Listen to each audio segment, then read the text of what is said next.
বিসমিল্লাহির রহমানির রহিম। আমি মোহাম্মদ নুরুল ইসলাম, বাংলাদেশ মিডিয়া থেকে আপনাদের সাথে রয়েছি।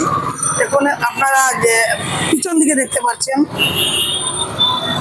সিলেট সীমান্ত থেকে, সিলেট গোয়েন্দার সীমান্ত থেকে 3.5 কোটি টাকার ভারতীয় চোরাচালান মালামাল আটক করেছে বিজিবি ও সেনাবাহিনী।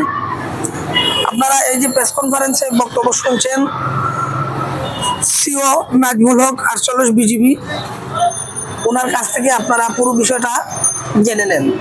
এখানে যে টোটাল যে আইটেমগুলো এসেছে, একটা বড় চালান, এটাতে আনুমানিক 3 কোটির উপরে, আনুমানিক 3 কোটি, আর পুরো ব্যাটালিয়ন মিলে আমাদের 3.5 কোটির মতো আমাদের চোরাই পণ্য আটক হয়েছে টোটাল। চোরা কারবারি তো বিভিন্ন কৌশল অবলম্বন করে এবং সেই সাথে আমাদের যে নজরদারি সেটাও আমরা বাড়িয়েছি, আমাদের যে গোয়েন্দা তৎপরতা সেটাও আমাদের বৃদ্ধি করতে হয়।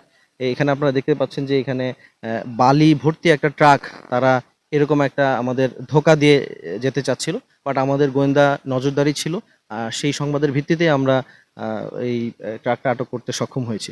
মূলত তারা প্রথমে নিচের লেয়ারে 2 লেয়ারে তারা এই আইটেমগুলো দিয়েছে, পরবর্তীতে গোয়াইনঘাট এলাকায় সেখানে বিভিন্ন গোডাউন থেকে তারা এটা লোড করছিল এবং পরবর্তীতে তার উপর বালি দিয়ে তারা এইটা আইটেমটা নিয়ে আসে। এখানে আমাদের পাশাপাশি আমরা এটাকে যৌথ অপারেশন করেছি, যেখানে সেনাবাহিনীর 27 বীর হরিপুরে আছে, সেখানে ক্যাম্প করে আছে, তাদের সহায়তায় আমরা মূলত এটা আটক করতে সক্ষম হয়েছি।